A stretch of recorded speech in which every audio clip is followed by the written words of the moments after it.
My dear students, I'm going to show you the specimen project file, and this file belongs to Mehak Saxena of our previous batch. Okay, so just actually, you will get an idea how to prepare your accountancy project file and how to arrange the things inside as you have prepared the most of the content.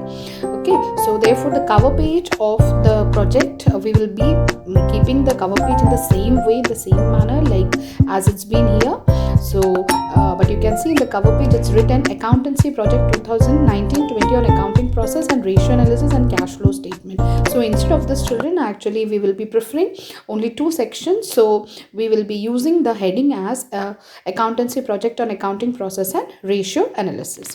Okay, now then after that, here it comes is actually the certificate of the project. Okay, then after that you have to append, that is an acknowledgement of for the project here. Then after that, here it comes is the index. Okay, so the index depends upon that is the page numbers which you are assigning for the respective topics. Based on that, you will be preparing your index.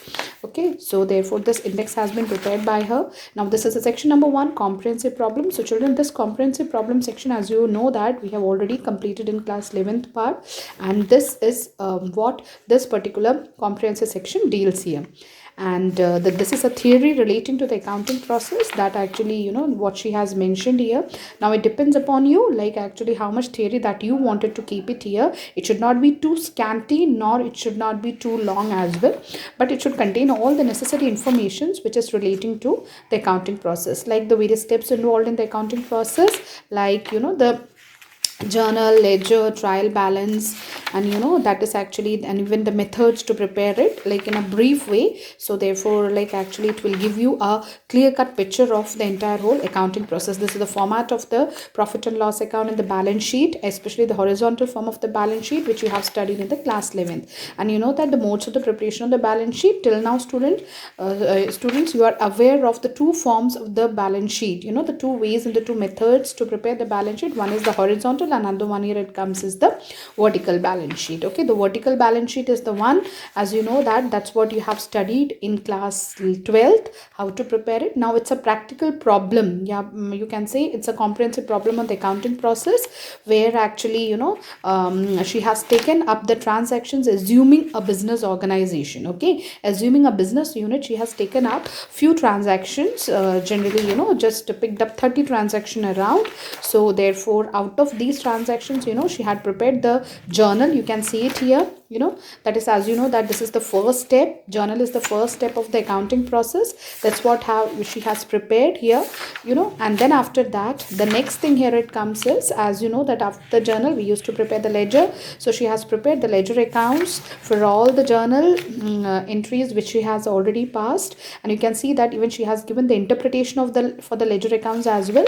And it becomes a bit lengthy, but that it's compulsory that we need to prepare all the ledger accounts. Then only we can draft the next and the third step involved here. That's what we call it as a trial balance. Okay, so this is actually the entire whole ledger accounts based upon the journal entry. Now this is the trial balance.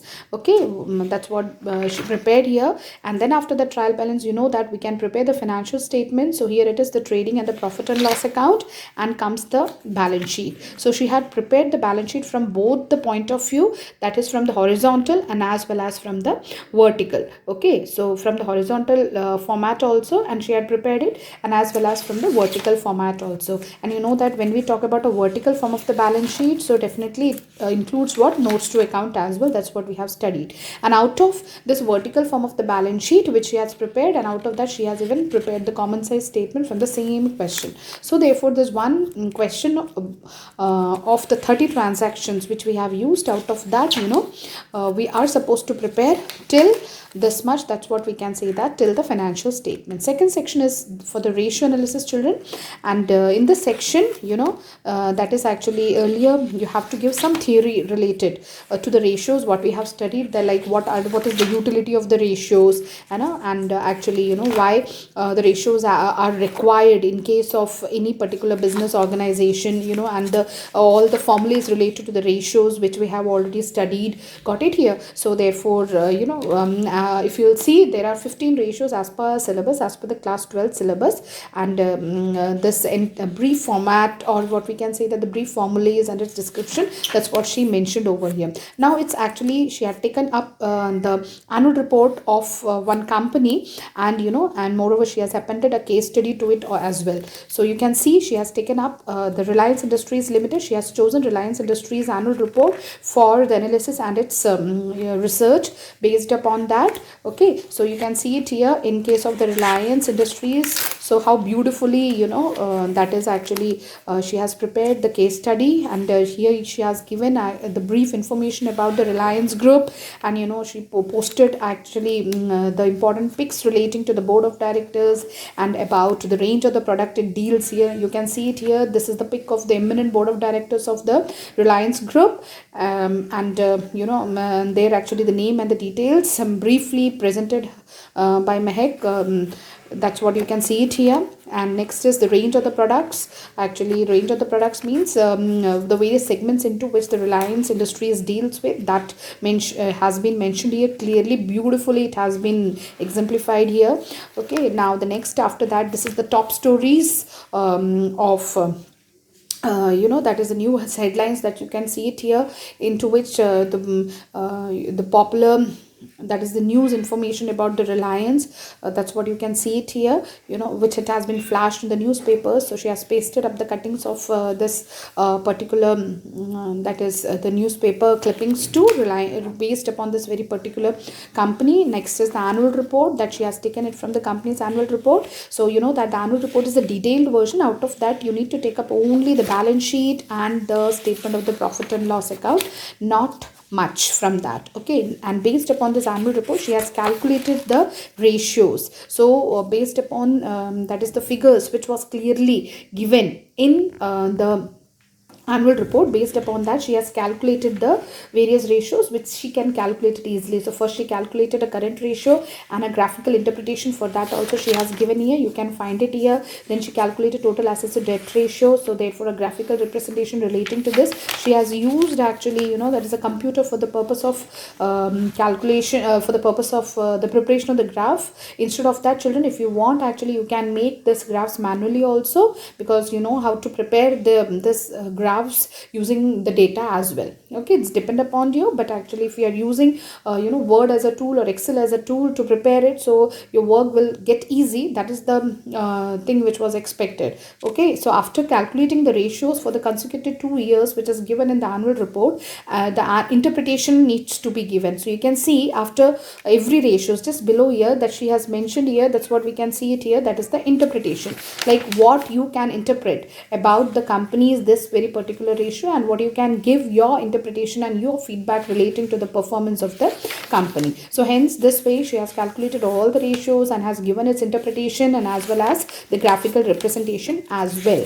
Okay, so this is actually the part you can say that which is covered in the ratio and less section. Section number 3 is the cash flow statement. Though I am showing you this here, but actually actually we are supposed to take any 2 sections. So in here she has given that is actually the brief case study about the cash flow statement, a theoretical part of the cash flow statement, like what is the utility of the cash flow statement, why do we prepare the cash flow statement, and next here it comes, it's the format. So children, you all know it, that is actually there are 2 methods to prepare the cash flow statement. One is the direct method and another one is the indirect method, and you know that as per the 12th class syllabus we are following the indirect method. So the format which she has mentioned here is that's the format of the cash flow statement of the indirect method. Okay, so this format is already given there in your book and you all know it very well as well. The same format in the detail part, it's been described over here. The next here it comes is the analysis and interpretation of the cash flow statement of the Reliance Limited. So children, you know it very well. In order to prepare the cash flow statement, we require the profit and loss account and the balance sheet. That's the reason she has used the printed copy of the profit and loss account and the balance sheet just for the reference. So therefore she can prepare the cash flow statement out of it, and she prepared the cash flow statement as well. You can see it here, based upon this annual report of the company. Okay, for the 2 years as you know it, Okay, then after that, that's the part you are supposed to do it here. Then the next thing here it comes is actually that is what the analysis and interpretation of the cash flow statement. Okay, that's the important and the last part of the project part here it comes is where she has given actually what is this operating activity signifies, and if this operating activities and this investing activities and financing activities are like at this any particular level, so what does it signifies? That's what she has mentioned over here. And you can see that, and after the interpretation she has even given a graphical representation of the basic three activities which is prepared in the cash flow statement. One is the operating activity, investing, and the financing activity. So here it goes the interpretation for the investing activities and the financing activities, and moreover this is the conclusion. So children, in the conclusion you are supposed to write your own personal experience. Okay, what you have felt after doing this entire whole project, what all the things that you are able to learn, how practically you have visualized the whole accounting process generally which has been in reality been done by the company. So what is your feedback, what's your experience? This is what you are supposed to write down in the conclusion. Got it here? Not actually something copied version. It has to be your own feedback, your own experience. That's what you're going to share in case of this very particular conclusion given at the end. And the next thing here it comes is the last part, and the last page here it comes is the bibliography. And the bibliography stands for what are the sources of the data that you have opted, that you have taken up just for making up the project. Like actually what are the sources you have chosen just to prepare your project for this very purpose. You are supposed to give it in detail. That is the bibliography. Like she has referred the various websites you can see. Then she has used the T.S. Garewal that is the 11th class book as well, 12th class book as well. So this is the thing actually you are supposed to mention in the bibliography, and which is the last section and the last part of the project. Okay, so hence this is actually the project part finally. So this is the format and the specimen of the project file. Now you are expected to prepare the project in the same pattern, in the same manner. Maybe that you will be able to prepare it even in a more better way, even in more creative way. Now it depends upon you, but I have given you the specific format how to prepare the accountancy project file. Okay, so therefore kindly complete your project file using these informations which I provided to you. In case of any doubts, you can text me personally.